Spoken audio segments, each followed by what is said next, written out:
Hail Internet, it's Paul, it's Matt, the Dork Lords. We're here talking about She-Hulk, Attorney at Law, Season 1, Episode 7, The Retreat. We open with a montage of Jen dating Josh, notably avoiding using her She-Hulk persona. They have sex after a few dates, and he ghosts her. We end with Jen happily leaving Abomination, aka Emil Blonsky's retreat, hence the title, at peace with her rejection by Josh. We then see a flashback of Josh being devious, as we predicted he would be, apparently getting She-Hulk's blood from Jen, as opposed to trying to get it from her She-Hulk form. It's my guess.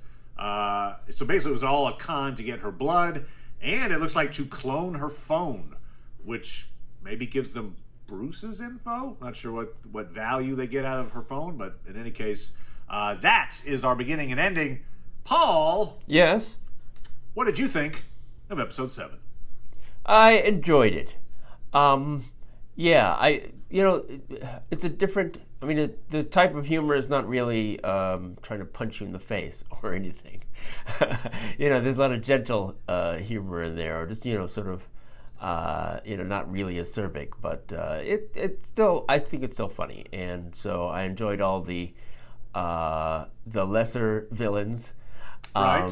Actually, it's funny. I once for Nerdist recap, they showed the cover where El Aguila or Aguila or whatever, where he showed up, and I had that comic when growing up as a kid. Oh, so very nice. It was like, okay, yeah. Nostalgia. It's like, now I remember him. Yeah, I didn't have Manbull or Porcupine, but I had El Aguila. Yeah, I think it's Aguila maybe, but yeah. Yeah. So I had him. That was enjoyable. I liked the show. Yeah. One of the better episodes for sure. The therapy group session did have some laughs, and yeah, I like the relationship between Manbull and Aguila, who's constantly saying, like, people keep thinking I'm a matador, as Howard said, but he refuses to, like, change his outfit. Yeah. There's a lot of ways he could make himself not a matador, but he's like, no, I'm not, damn it, just accept it. But the show was good. I think it focused more on Jen, which was a good thing. Yes. It kind of, it dispensed with the superficial courtroom B-plots that I think so far have only served to kind of slow down what is essentially a 20-minute episode. So like, you cut away to a courtroom thing and you're like, okay, so I say either commit to the courtroom or leave it as an occasional reference. And I think this episode suggests they're better off leaving it in the background. Hey, we'll come back to it. Oh, I work at a law firm. Oh, this goes with a case. But kind of the case of the week thing, I think it was not as effective as this. Let's just put it that way. I don't know. Okay. Maybe that's just anecdotally, but this episode worked better. I would suggest if they decide they want it to be a strong suit and just really focus on how to make that work. Then Yep. Right. Don't half-ass it. It's kind of superficially thrown in. It's like, hey, look, she's an attorney. But much like the Just Jen episode, which this show focused on Jen's jealousy of her alter ego. We talked about that last week. Yes. I think that theme continues. And she seems to have made momentary peace with her other persona. But I do think that, assuming, and maybe she won't, but assuming that she learns the truth about Josh and his intentions, yes. I'm going to guess that will renew her insecurities. It could. Right? I guess. The only reason he was interested in me was because he wanted to keep me not She-Hulk so he could get She-Hulk's blood. Yeah. And then as soon as he did, he left immediately. Like, okay. Yikes. I'm a little weary of, and I think we brought this up before, of the 30-second plot device tease thing they're doing. They're like, some hidden threat. At the end of each episode, they're like, oh, and so in this case, it's, I got the blood. I mean, it really doesn't fit the tone of the rest of the show. And it really hasn't led anywhere so far. Now, they got 40 minutes. Essentially, 20 minutes for 2 episodes to make this danger plot relevant. I'm not convinced they can in that 40 minutes. But, one thing they might be doing is attempting to set up a villain for season 2. Yeah. And while this is not, this isn't my favorite MCU show. There, I said it. But I don't think it needs a primary villain. I mean, this show is about sure. She-Hulk's everyday life. Yeah. In fact, I think it's deliberately playing against the idea of two opponents in a violent struggle. I mean, note how the therapy group offers to kill Josh, and then they quickly realize, like, we should offer something other than a violent solution. So, actually, it's funny. I really liked Emil Blonsky as therapist. I don't know how well that fits into his previous persona. Yeah, it doesn't. But certainly he's had time. He's Tim had like Roth 20 is years more or whatever than capable. Yeah, Tim Roth is more than capable of playing that part, and so it really works well, I think. Yeah, what's great too, real fast, is just the fact that he throws out all of these platitudes, which make it sound like, he's not really serious, or he's just saying what he thinks he should say, but then it actually is effective, which is, I think it's a nice thing of like, what he's doing is helping these people. It actually is. It's not just BS. It's like, when you get past the platitudes, there's actually some some info in there, so that's cool. Interesting. Yeah, I didn't think it was a ruse. I actually thought he was sincere, but I didn't think that made him effective. And in fact, I didn't realize it was leading to a therapy session, I guess. I mean, even though you kind of saw that in scenes, I thought maybe it was more like Al-Anon or something, or, like that, as opposed to real, okay, let's really get down to issues, as opposed to, like, everybody talk about experiences, which, would be more of an addiction kind of thing.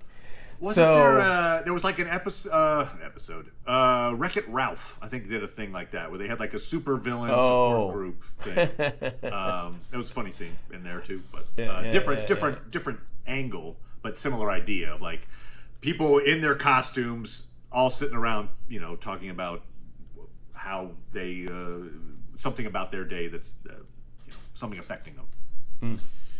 Yeah, so it's interesting whether or not, they could go further into the sort of situation comedy realm. It was I was listening to another podcast where they were talking about the Star Trek universe and the animated comedy that they have, and someone was suggesting they could do a live action comedy in Star Trek, and they referenced She-Hulk as an example. I think there's room, to just, do it. Well, they already have one. It's called Galaxy Quest. But it's not a show. No, I know. It's not a show. That was a hilarious movie, by the way, but yeah, okay.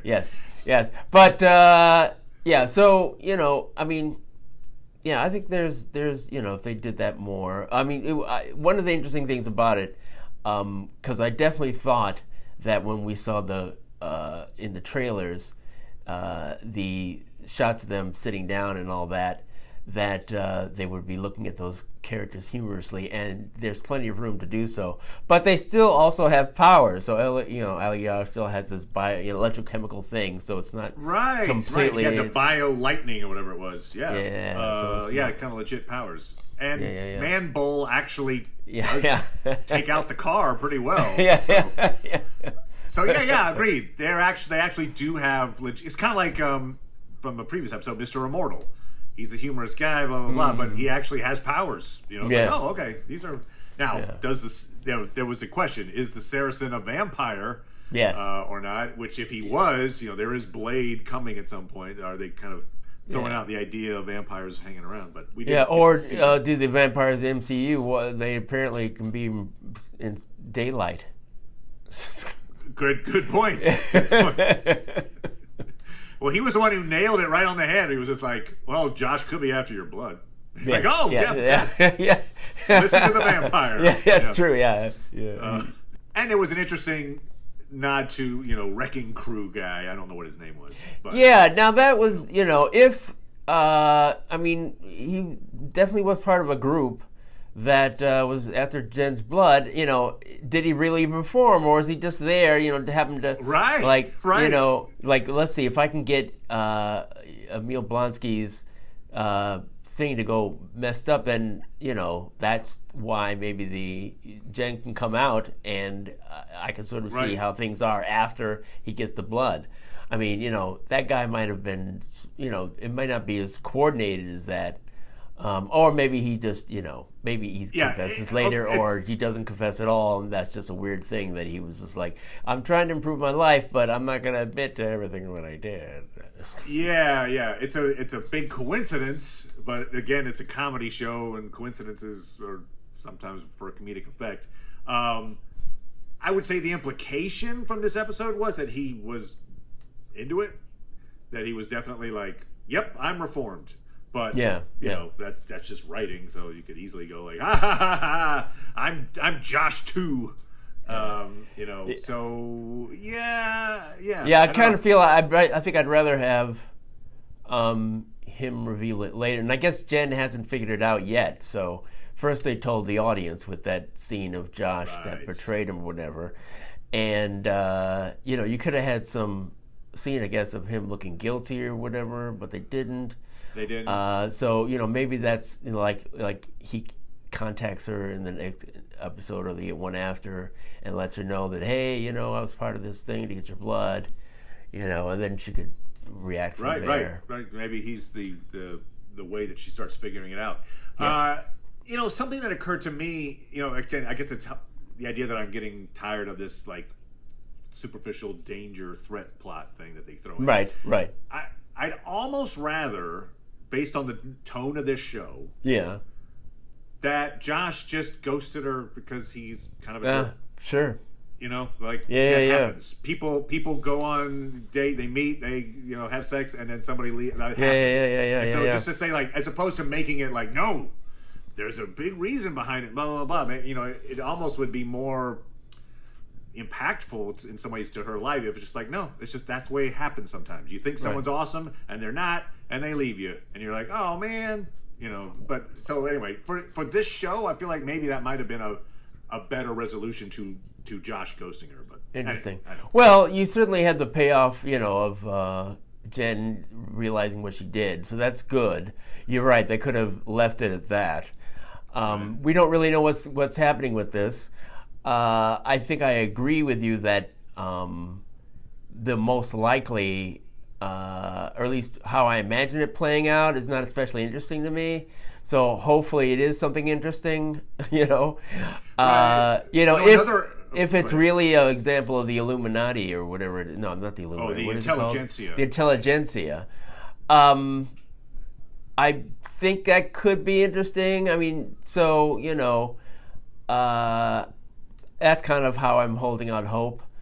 With as much as it's been a part of this season, and it hasn't been much, it's interesting that they haven't given you a taste of what this is exactly. Right. Because you really don't know how it's going to affect anything. And, I was discussing with you, and we haven't discussed in this show yet, they teased Matt Murdock coming quite a lot, and now there's only 2 episodes in which he could appear. There's a trailer where he's in a scene with her. They're together, I think, on a rooftop. Yeah, and then there's some scenes of Matt also.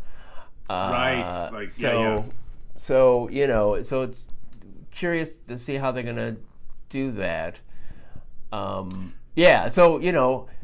the extent of getting her blood and creating, whatever they're going to create, it's going to be interesting to see how relevant that is to all those. There's another possibility, Jennifer's concerns up until now. There's another possibility, and I hope they don't go this route either. But it could be a thing where they're doing the heavy lifting, pun intended, for another show. I don't know, where they're like, we're creating the villain for whatever.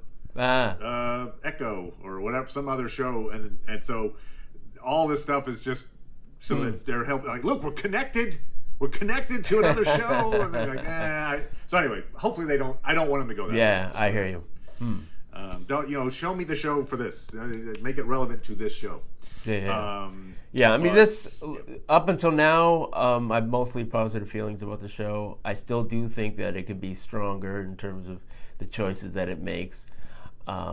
But what I'm hearing, and I hopefully mostly people consider it a positive thing, and that it augurs for more experimentation about the kind of things they do. Yeah, no, I agree. I think there's this idea works. I think the premise is sound.